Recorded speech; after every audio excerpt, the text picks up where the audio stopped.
let's start. So my name is Héloïse. I'm a research associate at the Institut de l'Énergie Trottier, and today Simon Langlois-Bertrand will present you his work regarding decarbonizing the off-road transport sector. It is a suite of report that is aligned with our Canadian Energy Outlook, which present decarbonization pathways for Canada. So he will describe you the profile of the off-road transport sector and discuss some challenges and opportunities across these subsectors.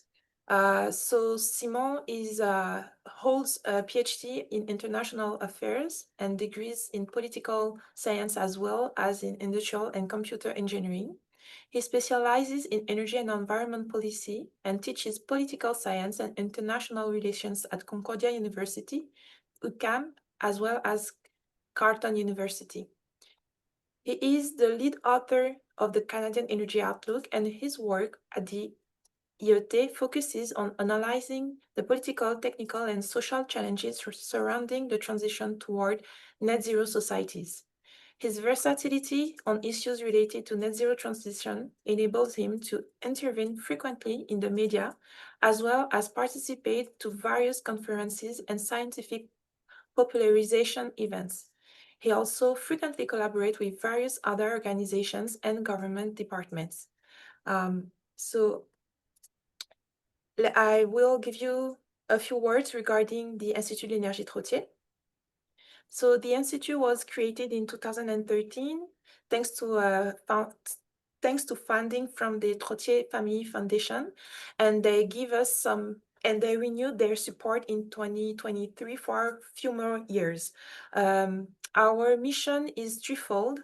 First, support academic training for a new generation of scientists and engineers. Then support research and for sustainable solution for decarbonized future. And finally, to disseminate knowledge and contribute to societal dialogue.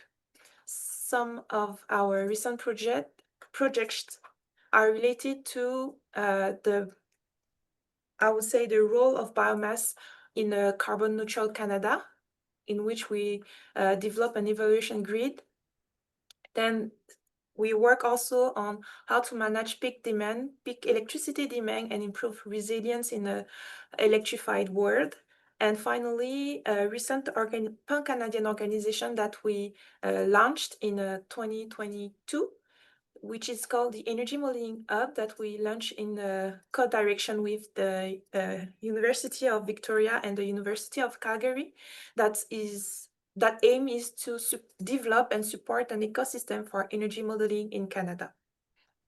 So I will let the place now to Simon for the rest of the presentation.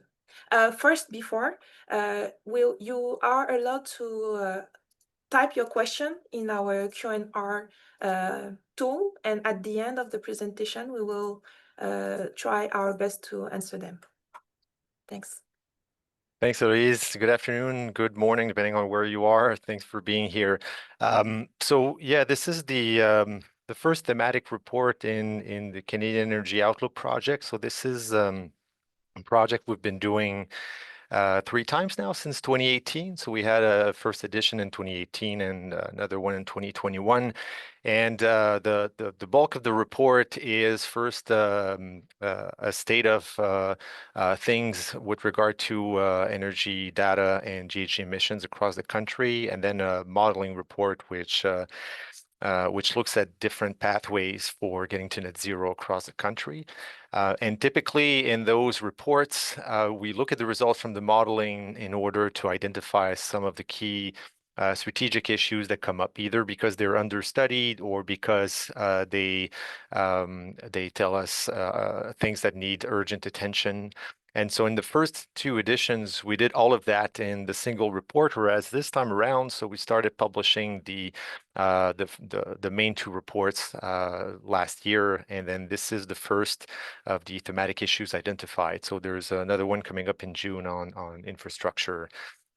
So we'll keep you posted on that. So this is aside our work on other strategic issues.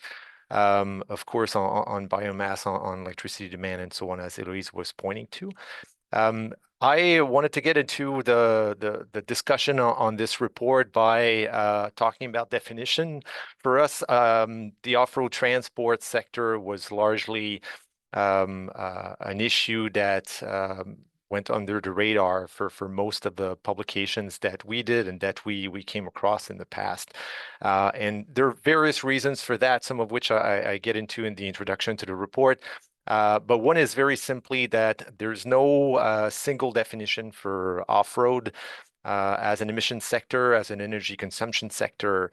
And so for that reason, and the fact that it contains quite a few different things, depending on who you ask, depending on the context, sometimes it's very narrow, sometimes it's very broad. So I'll try to clarify a few of those characteristics in the first few minutes here before getting into the overview of sectors. So we use the broad definition in this report. So it is not only vehicles. So when we talk to people about off-road transport, they think about snowmobiles. Typically, they think about all-terrain vehicles and mostly recreational stuff. But the category is actually present in many sectors, or most sectors actually. So the full definition includes both mobile and portable equipment. So it's perhaps a less intuitive definition of transport, but also machinery and vehicles that are not registered to be used on public roads. So it can be heavy vehicles that tend to stay on certain sites. So think about mining, for instance. So I'll give you a few examples in just a little bit. The objectives of the report is really to use this as a first phase of digging into how to develop a decarbonization strategy for off-road transport activities. It provides an overview of many of the challenges and opportunities for this decarbonization. It's not exhaustive, but it does cover a few examples from most sectors. And then we use that to develop and propose an assessment grid for how to explore solutions and take that into account in the design of different solutions or policy measures. So for us, this is phase one. We would like to use this as a base document for a workshop that we'll hold in a few months with different stakeholders and experts interested in the topic later this year. So let me talk about emissions first and try to situate off-road. So the transport sector is the main sector, actually, the main source of remaining emissions in 2050, typically when you look at projections. So that's the case in our own modeling of net zero scenario. So for instance, here you have the emissions across the different scenarios. One reference scenario where you basically include all the policies that are already in place. So there is some decarbonization going on and projected. But then you also have the net zero scenarios, the ones that start with NZ on this chart, where transport emissions diminish quite substantially, but to get to net zero, there's still a pretty big chunk left at the end.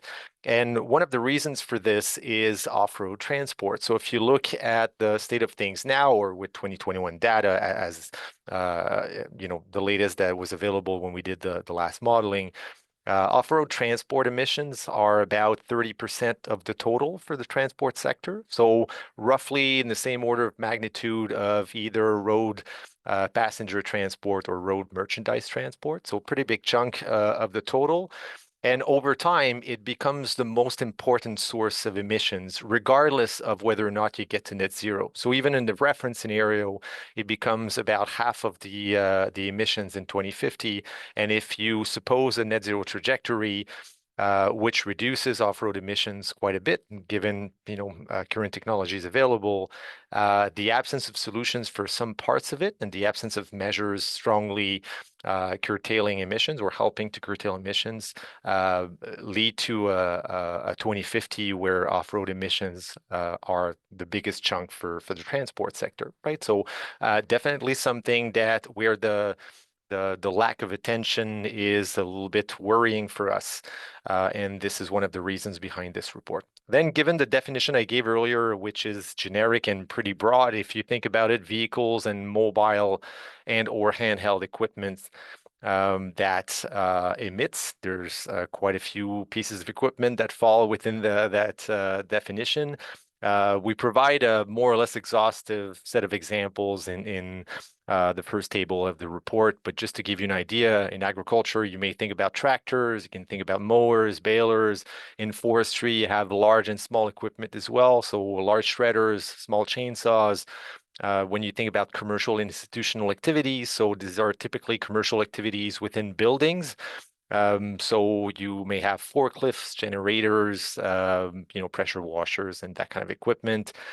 For public administration, it can be turf equipment for, maintaining parks, for instance, different types of compressors, and so on.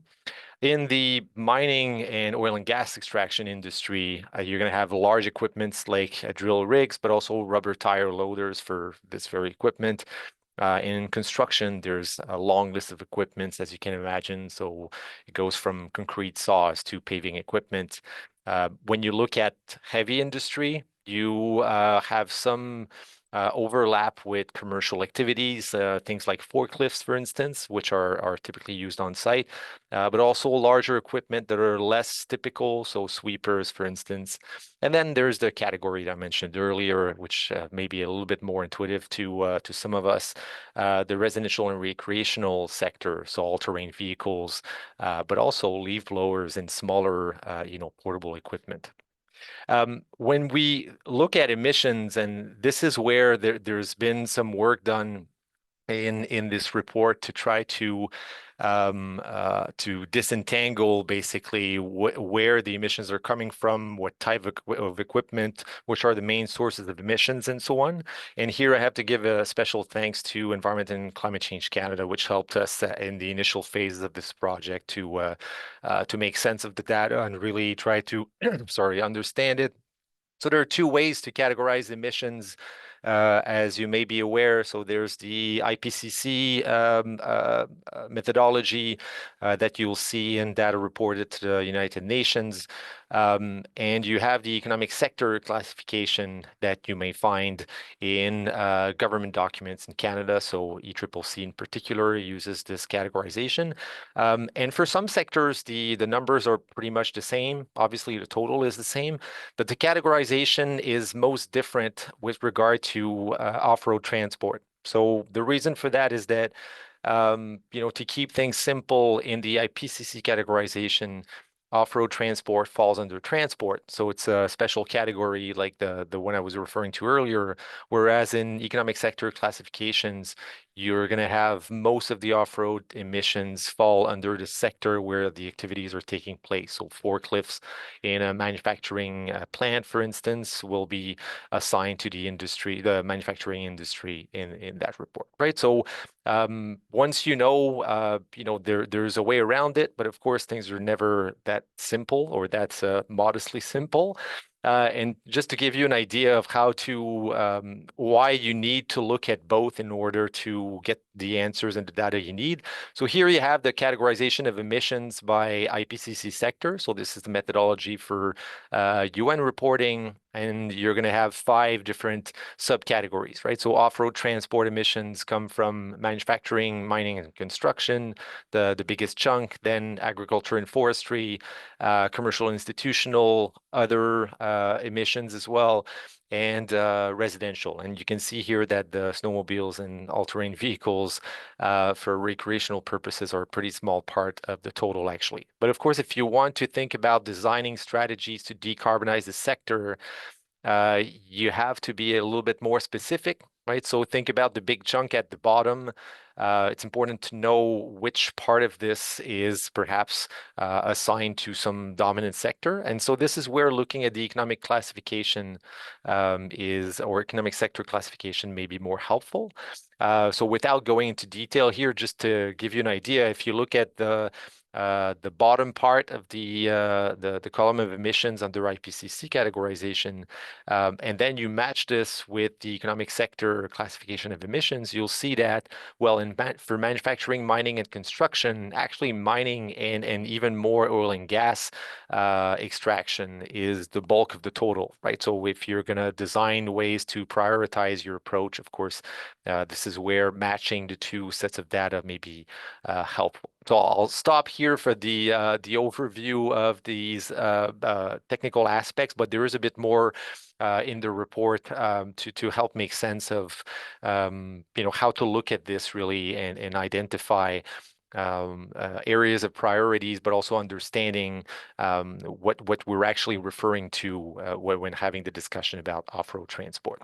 So the bulk of the report is an overview of some challenges and opportunities that we saw across sectors. So this is based on existing literature, which is relatively small, actually, on past work we did, which touched on some of these issues at different points. And part of this work, in part of this work, we had conversations with various experts, not necessarily experts on off-road transport per se, but people who were involved in decarbonization efforts and where they had to reflect on specific types of equipment that happened to fall under that broad definition of off-road transport emissions, right? And in order to make the discussion structured, the overview structured, we use basically 5 high-level questions. What's the potential for electricity-based technologies to decarbonize the activity? So the focus on electricity is for various reasons. One is simply that when we look at transport, electricity is very often the source of energy or the source of decarbonization that comes with the most or the more numerous advantages, and then with some important caveats, which may be more important for some activities compared with others. So we were trying to see how the discussion about decarbonization of off-road activities in particular fit in that broader debate. Then what's the commercial availability of the low carbon equipment that's needed? So is it possible to just buy it off the shelf? Can you import it from the United States, for instance, or does it require much more research in order to get your hands on the equipment that you may think will fill your needs for decarbonizing your activity? But so that was also a concern. How much of a change in practices would be required to adopt the decarbonized technologies? So very often, if you switch equipment type or the source of energy, and you can think about electricity here in particular, you need to plan differently in some cases. So in some cases, it's relatively mild. In some cases, it may be substantial. So we touched on that question as well. How dependent is Canada on foreign actors? So do we have local manufacturers? Do we have local maintenance operators, for instance? And overall, higher level, what are some of the key challenges of solutions for decarbonizing off-road transport in the given sector, right? So I won't do the detail of all of this. There's obviously more info in the report, but I do want to go over each of the sectors briefly, just to give you an idea of what comes out, key observations in particular. So I'll start with mining and oil and gas extraction. So here you have a sector as a whole where operational requirements for off-road equipment are very often constraining, right? So you have operations that may be continuous for 24 hours a day, 7 days a week. So that's definitely a constraining factor that orients the reflection and the thinking about how to decarbonize. And then there's also the observation that while electrifying vehicles may be harder than electrifying other equipment, so the off-road vehicles on site, the underground mining context reduces both the cost and the logistical challenges of the electrification. So the possibility of installing battery swapping stations in various locations in the mine also makes hybrid powertrains unnecessary.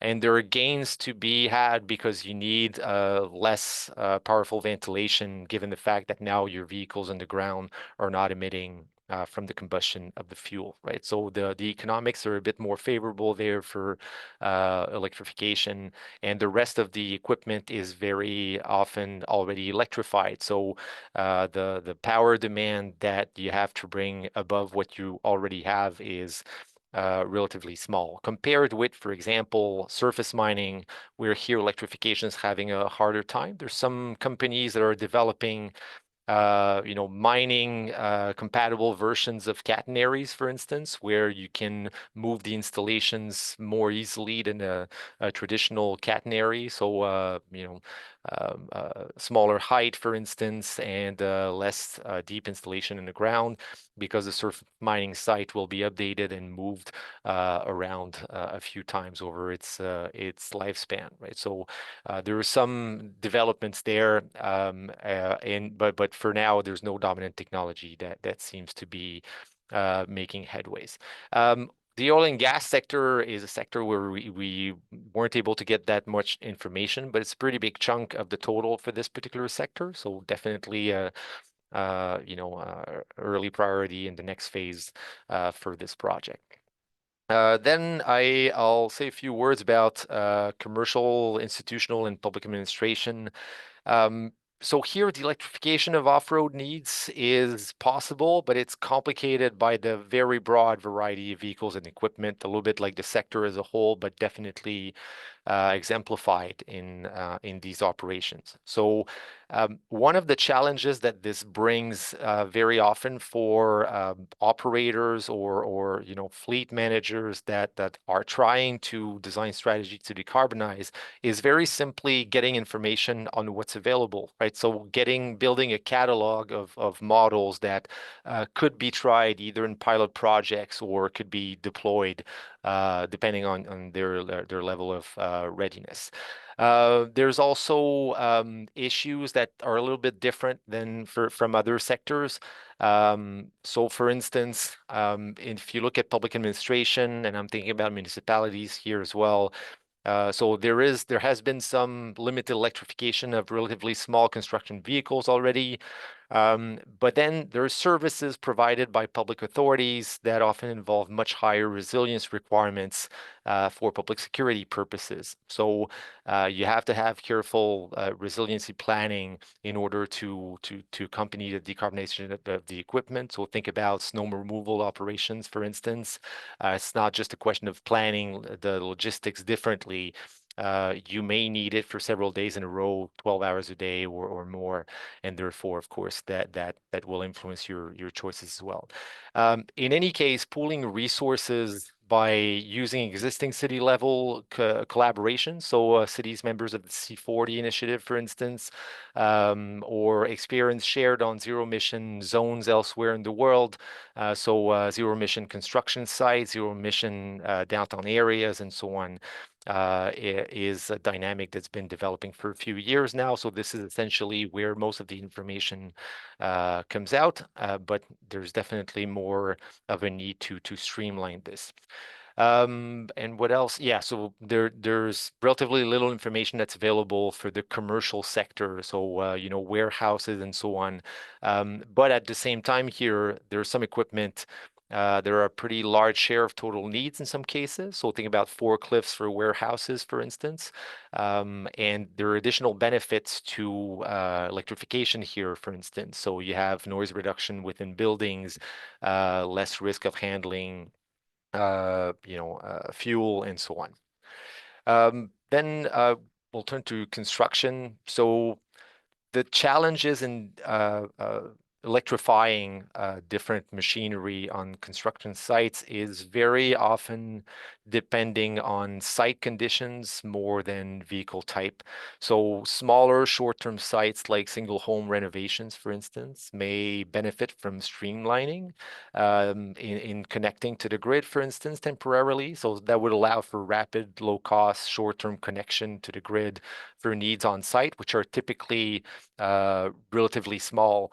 But of course, for larger construction sites, things are different. So it depends on the location of the site and depends on the capacity of the grid nearby, because you're obviously going to have a much greater need for possibly, a few months, a few years during the existence of the site. Low carbon equipment availability is also currently very limited for larger sites. So again, here, like for the previous sector, the building of a catalog of models for private actors may be something that could help spur test and pilot projects, and the establishment of test sites as the city of Oslo has been doing, for instance, where you have zero emission construction sites and some of the lessons learned there for different types of equipment. One thing that comes up here is the link to the availability and the supply chains is that there aren't that many models available in North America in order to do this rapidly, right? So looking into this is definitely a point that's urgently needed here. Then I'll look to, oh, sorry. Yeah, I just wanted to mention the operating hours. So typically shorter here. So we're not the 24/7 case of mining, for instance. And so obviously that opens the door for relatively smaller adjustments for electrified vehicles, for instance, at least for the small to medium sized vehicles. Uh, Then we looked at forestry. So this is what's interesting here is that you really see exemplified in the forestry sector, the fact that for large equipments and large vehicles in particular, the overlap between off-road and on-road is often a little bit blurry in practice, right? So in the greenhouse gas inventory, there's a line that's drawn, but in practice, the most of the actors involved in trying to decarbonize forestry activities, where transport is a pretty big chunk of emissions, are focusing on large equipment, so they don't really they're not really concerned with whether or not this is classified as on-road or off-road. And typically, most of the efforts go to the on-road, right? Transporting logs in particular from harvest sites to whatever mills they're going to. So vehicle and machinery emissions are a large share, but the off-road share is relatively small compared to on-road. So this is where most of the attention has been focused so far. So there hasn't been that many successes in decarbonizing completely. So it's mostly focused so far on improving the logistics of transport or increasing the use of biofuels with relatively limited impacts on greenhouse gas emissions.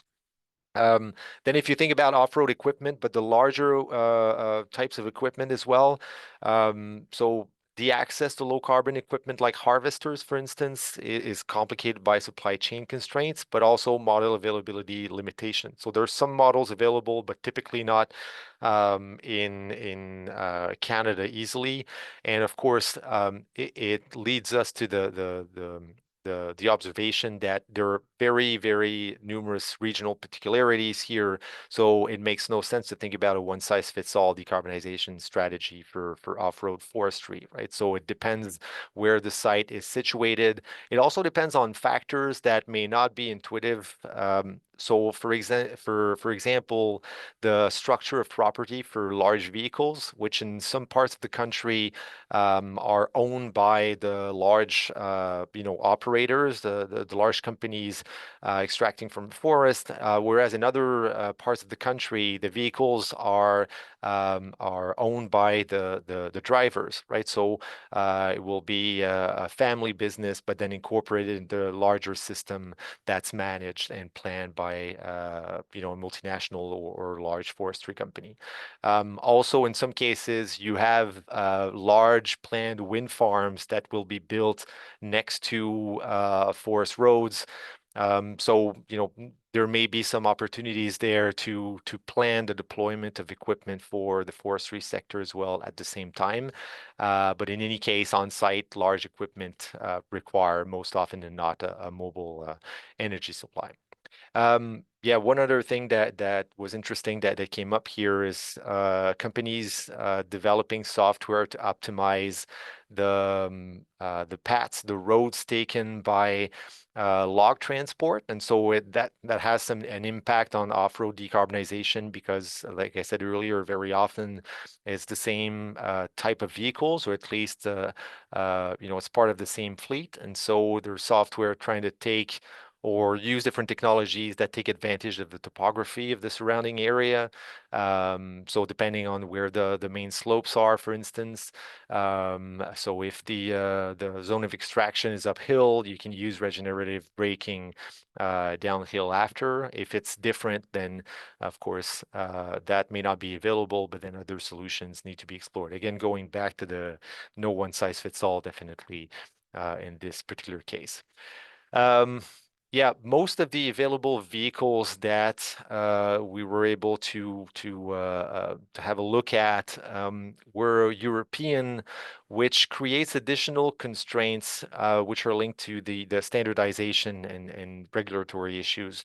So, for instance, it may simply be a question of matching the exact needs, but it may also be a question of regulation on things that have nothing to do in theory with decarbonization, of course. So for example, for log transport, there's some electrified vehicles available in Sweden now, and that have been tried out for quite some time. So there's some vehicles that could be used relatively easily in pilot projects here, but they were built following road regulations there, which imposes a certain way of distributing the charge over the span of the vehicle. So if that's not compatible with regulation here, you either need a major adjustment in the manufacturing process, or you need a major adjustment in the regulation, whatever your preferred avenue is. One of those needs to happen for relatively easy import and testing. I'll move on to agriculture. So like the forestry industry, there are some decarbonization options for large vehicles and equipment that depend on the location of the sites and the surrounding areas.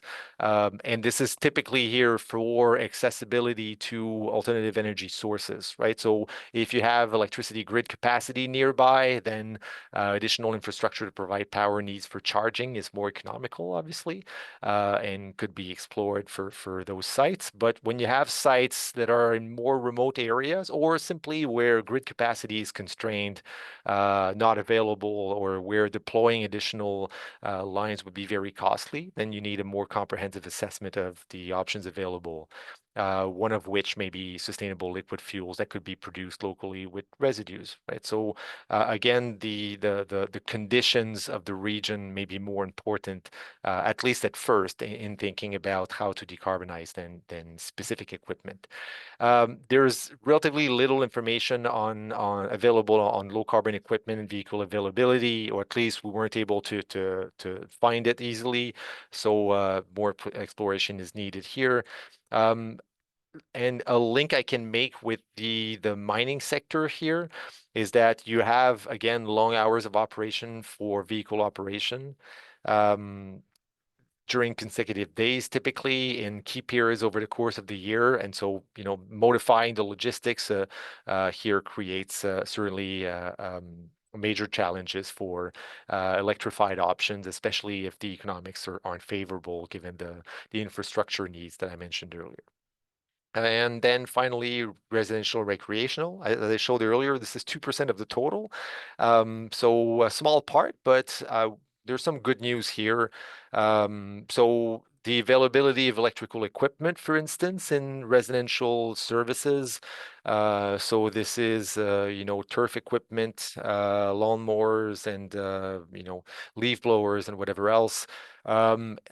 This combines with the negligible additional power needs or relatively small hours of operation. So in other words, electrified equipment is not very problematic here.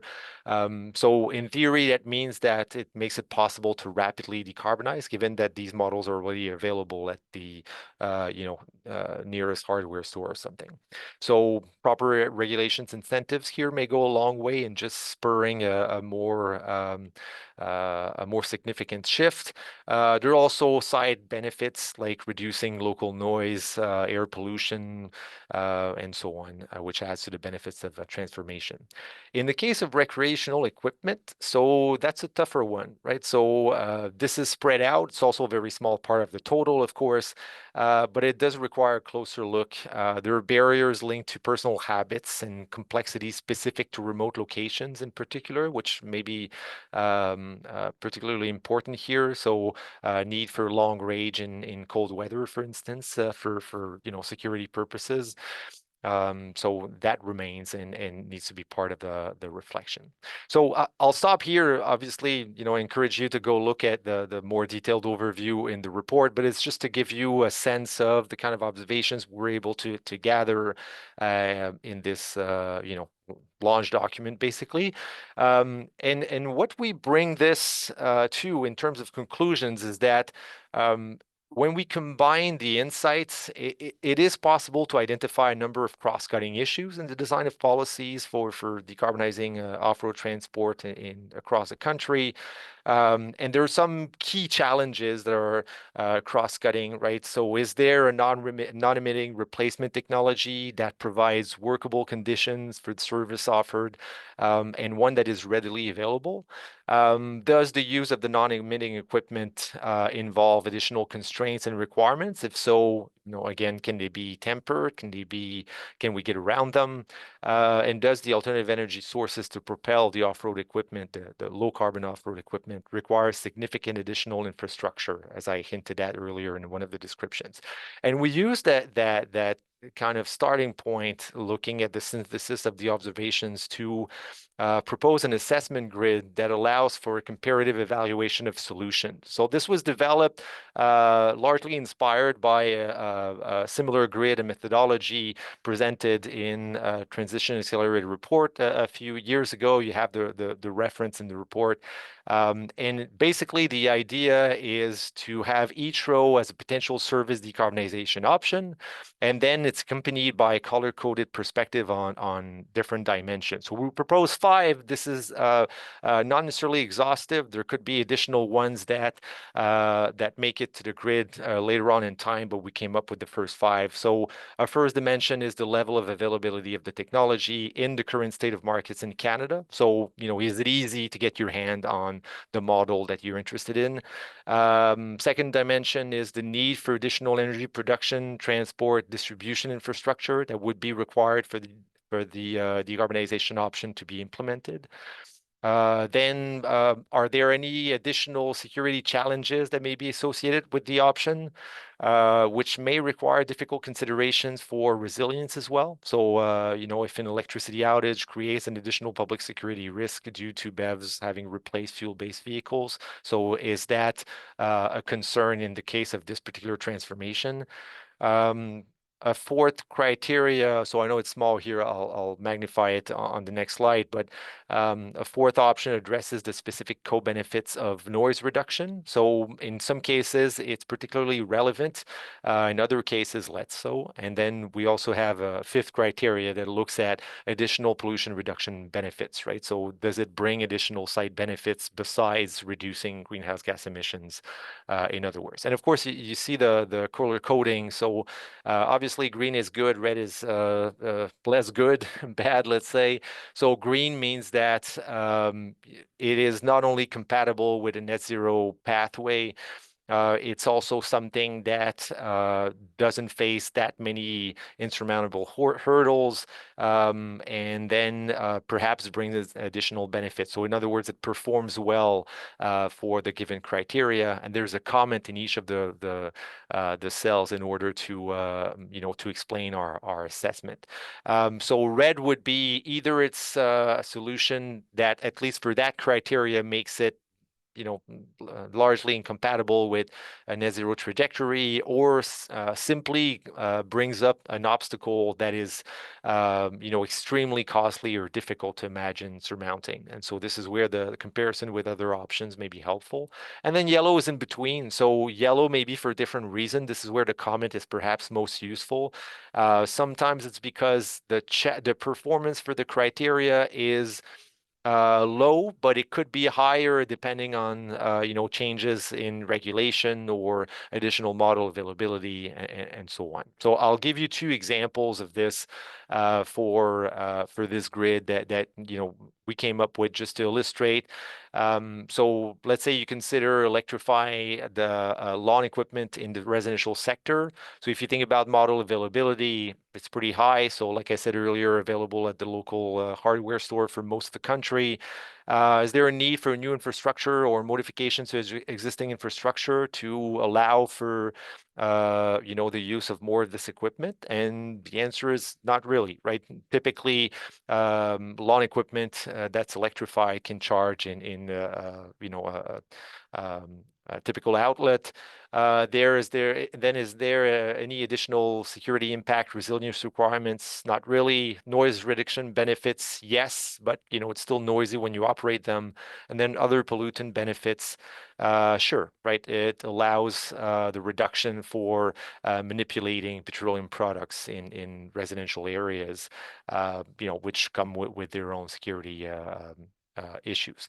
If you think about another example where things are much less green, so the use of electrified or battery electric tractors for small to medium size on farms.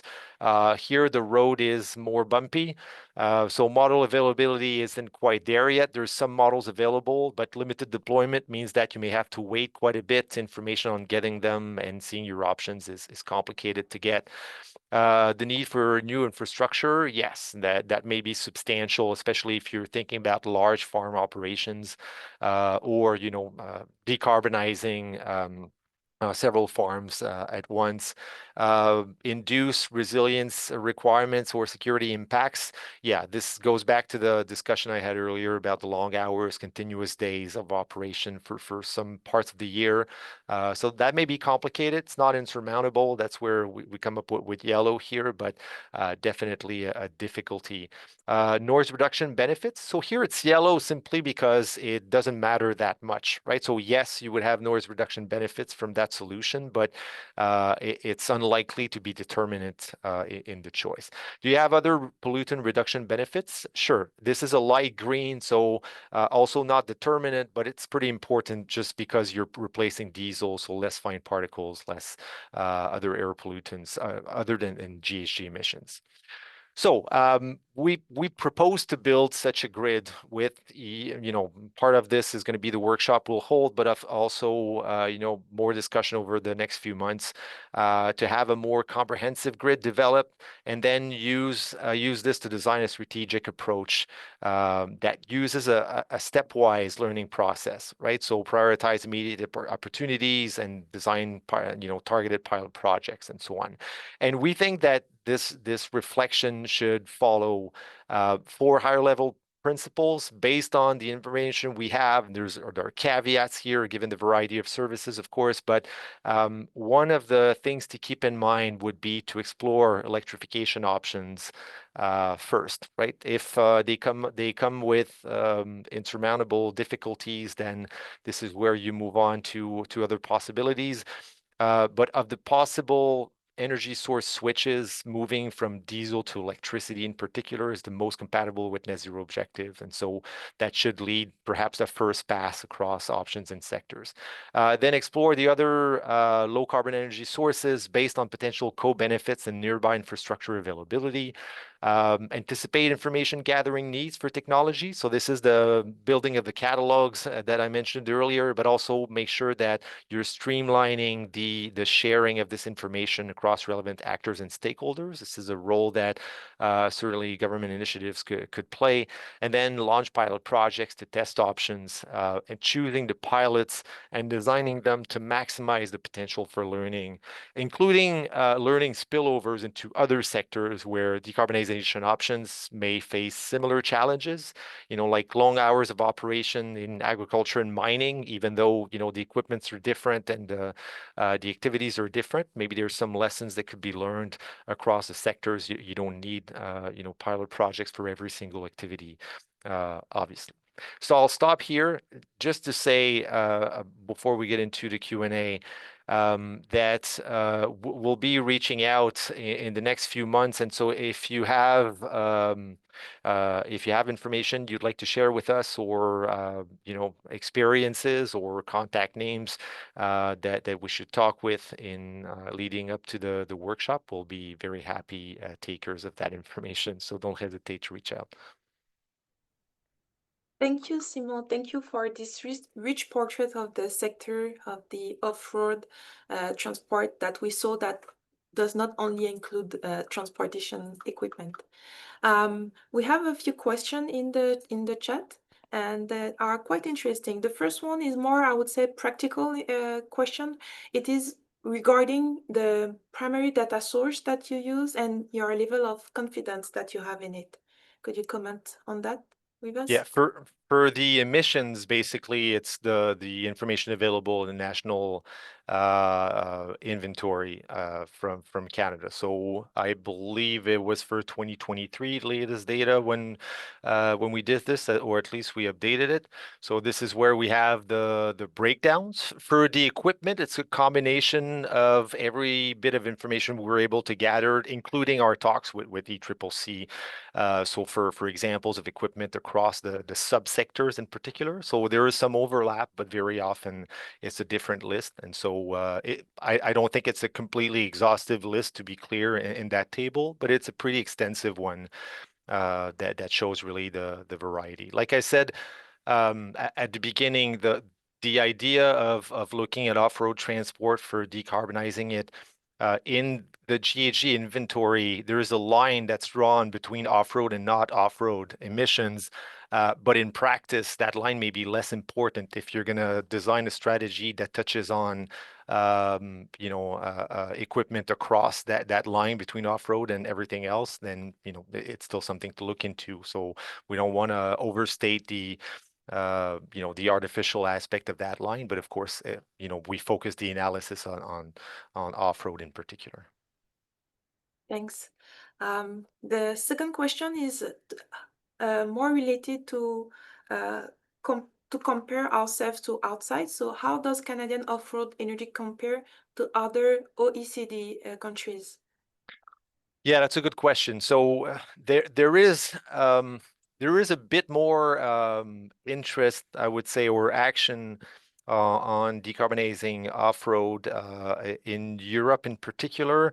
So there are two components basically to the answer I'll give here. One is simply, what's going on with regard to the availability of equipment that allows for decarbonizing a certain activity that falls under the off-road definition. And here, most of the large equipment manufacturers are multinationals. And so even though the technologies may not be available in Canada, very often they exist and are deployed elsewhere. So the question is, why elsewhere? So it may just be part of the the company's deployment strategy, but it can also be influenced by the second component of my answer, which is policy action.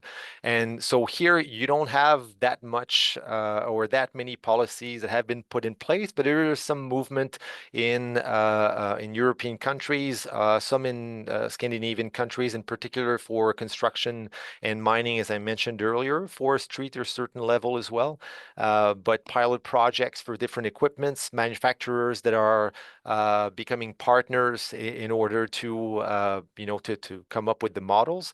Like I said, the learning process from our area of the world may be less straightforward, given that some of the models are developed with specific local conditions in mind.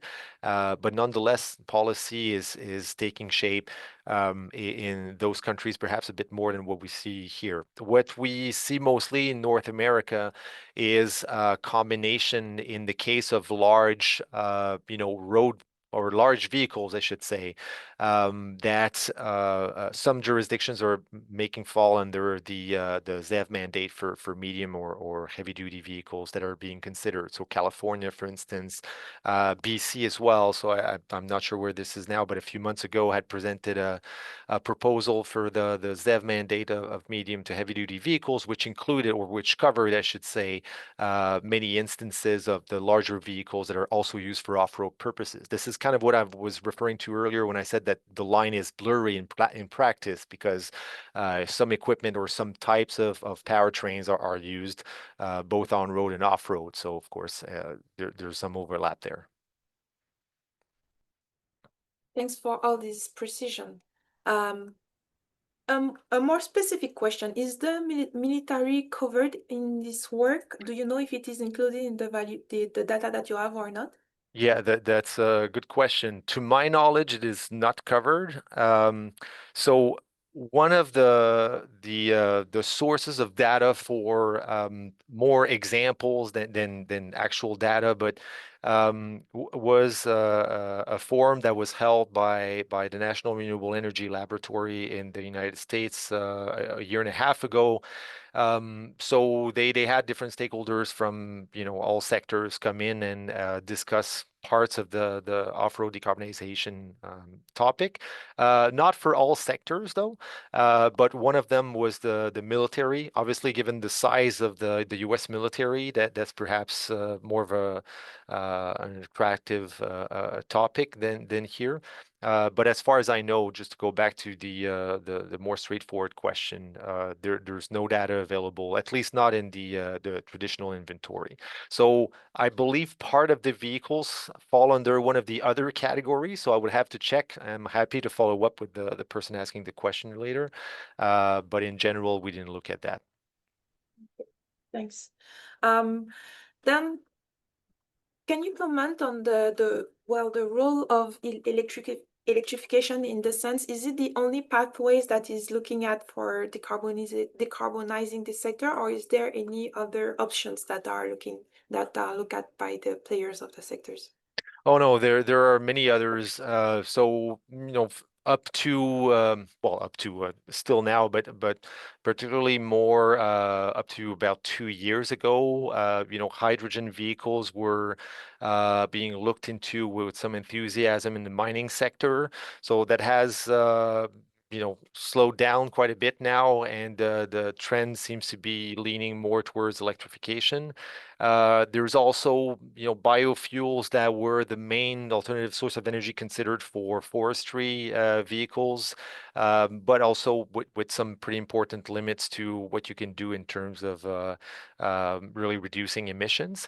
There seems to be interest gathering now in some parts of the country for decarbonizing large equipment on farms with renewable diesel, which in theory could allow for production and distribution that's closer to where it's needed. But I've yet to see major developments there. And then for smaller equipment, this is where electricity is very often the cheapest way and the more readily available, although that's very unequal. So quite a bit of movement here. When you think about, for instance, municipalities or commercial operations, when they get interested in decarbonizing, just like for small to medium-sized transport for delivery companies, for instance, very often electricity is the go-to, and the availability of models makes it easier as well than betting on an expansion of a distribution system for other fuels, right, which may not be readily available. So more risky, in other words, for those considering it. But it depends on the size of the equipment and on the activity. There's no uniform trend here, certainly.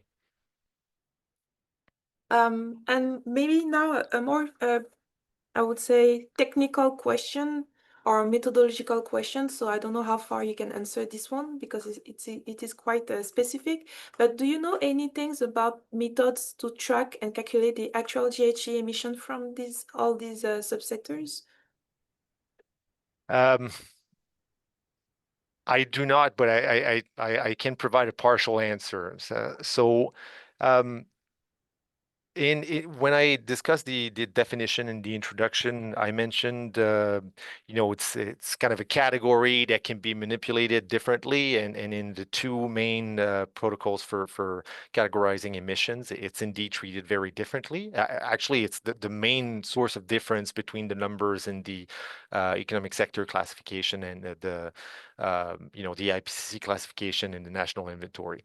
Um, but one thing that's more important is that many or a certain chunk of the emissions that are reported by industries, for instance, by commercial larger scale actors, are calculated based on the fuels purchased and then the type of equipment used, right? So traditionally, in many cases, and to this day, if my information is correct, it's very often used as a residual category. So in other words, you assign the emissions that come up from your fuel to the activities where you can estimate them in a pretty straightforward manner for heat production, for space heating, for vehicles, for your on-road fleet.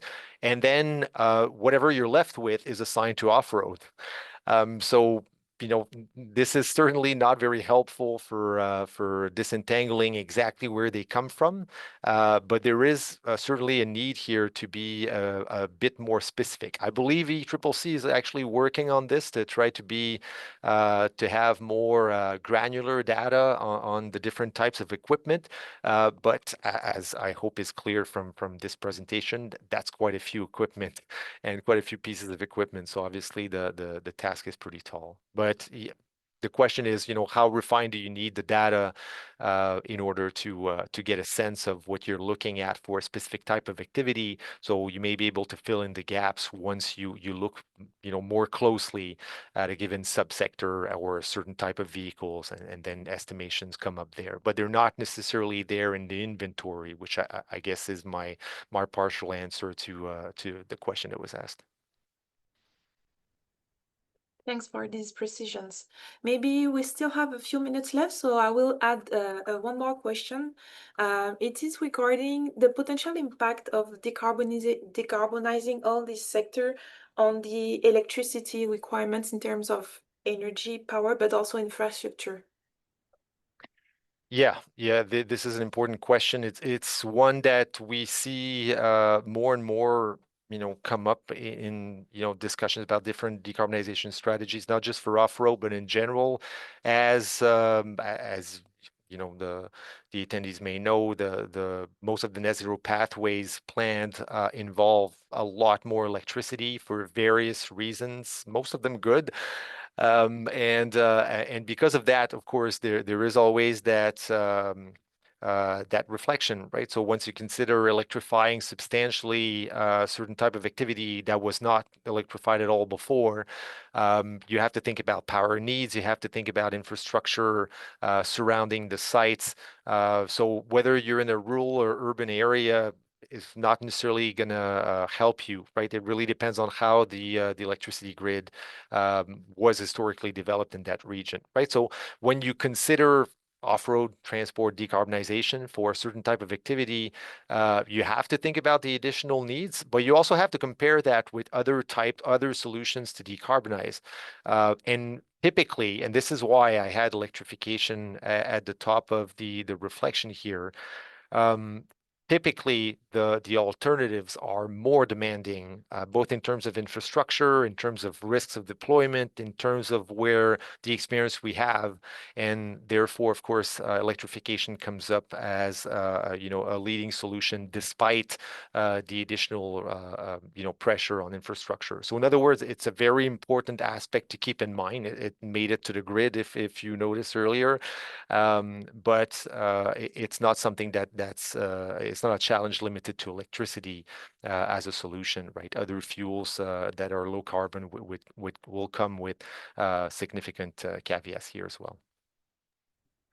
Thank you. So we just finished on time. I would like to thank every attendees that were with us today. Thank you, Simon, also for sharing all this rich information with us. And we can't wait to see the following of this project into off-road decarbonization, off-road transportation decarbonization. Thank you. Thank you all.